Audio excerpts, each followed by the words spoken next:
Globálne otepľovanie je problém, o ktorom sa v súčasnosti veľmi veľa hovorí. Patrí medzi najdôležitejšie environmentálne výzvy, ktorým dnes svet čelí. Tento jav je priamym dôsledkom neustáleho zvyšovania hladiny skleníkových plynov v atmosfére, spôsobeného najmä ľudským konaním. Je dôležité poznamenať, že globálne otepľovanie je základnou príčinou zmeny klímy. Mnoho ľudí sa však pýta, aké to bude mať pre nás v budúcnosti následky.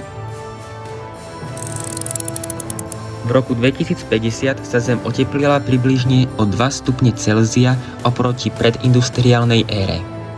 Toto číslo sa môže javiť ako malé, no v klimatickom systéme ide o drastickú zmenu. Oceány, ktoré pohlcujú viac než 90% tepla uväzneného skleníkovými plynmi, sú už citeľne iné. Povrchová teplota morských vôd je takmer o celý stupeň vyššia než dnes, čo znamená, že tropické oblasti prežívajú dlhé obdobia morských horúčav. V mnohých oblastiach aj korálové útesy prakticky prestávajú existovať. Najmä veľká korálová bariéra je len duchom kedysi pulzujúceho ekosystému.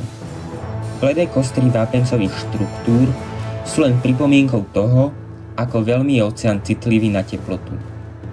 Zvyšuje sa aj kyslosť oceánov, takže aj tie druhy, ktoré prežili oteplenie, sa teraz musia vyrovnať s chemickými zmenami vo vode.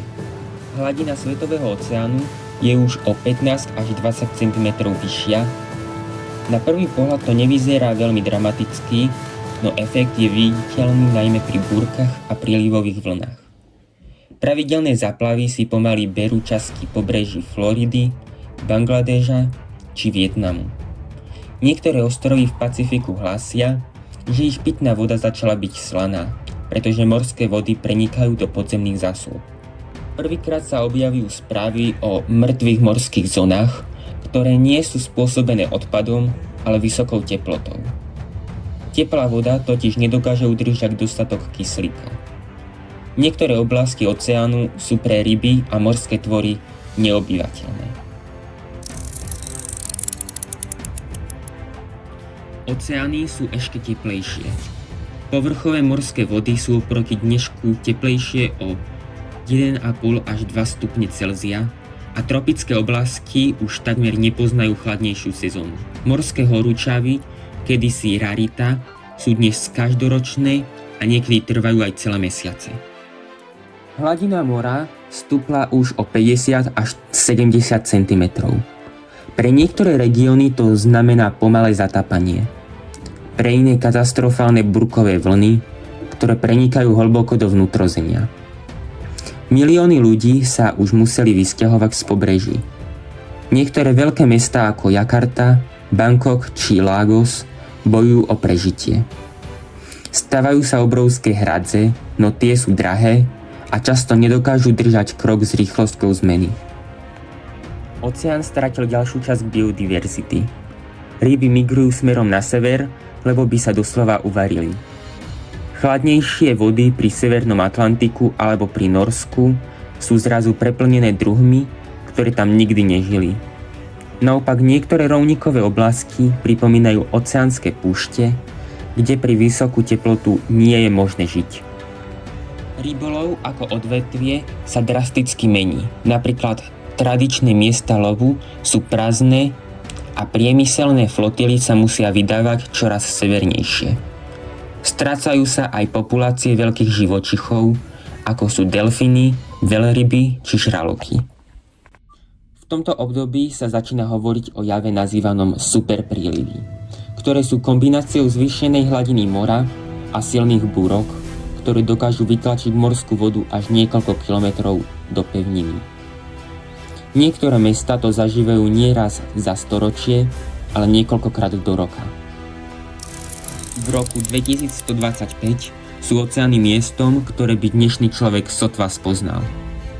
Povrchová teplota morí je vyššia v priemere o viac ako 3 stupne Celzia oproti predindustriálnemu obdobiu.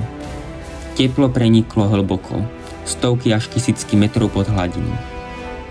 Nielen povrch, ale aj hlboké vrstvy oceánov sú teplejšie, čo mení priebeh prúdov, napríklad aj slavného atlantického prúdenia, ktoré oslabilo a mení európsku klímu tým, že oslabuje prísun teplej vody z tropov a spôsobuje v Európe chladnejšie, vlhkejšie a extrémnejšie počasie s prudšími zimami a častejšími letnými búrkami a narušením klasických sezón, na ktoré bol kontinent zvyknutý.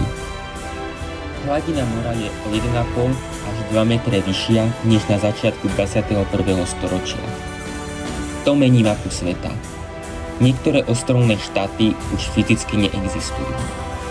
Medzi prvými zmiznú nízko položené krajiny ako Tuvalu, Kiribati či Maldivy, kde postupne stúpajúca hladina oceánu najskôr zničí zdroje pitnej vody, potom infraštruktúru a nakoniec aj samotné ostrovy, ktoré sa premenili na neobyvateľné lagúny a takisto aj niektoré časti pobrežných krajín sú opustené.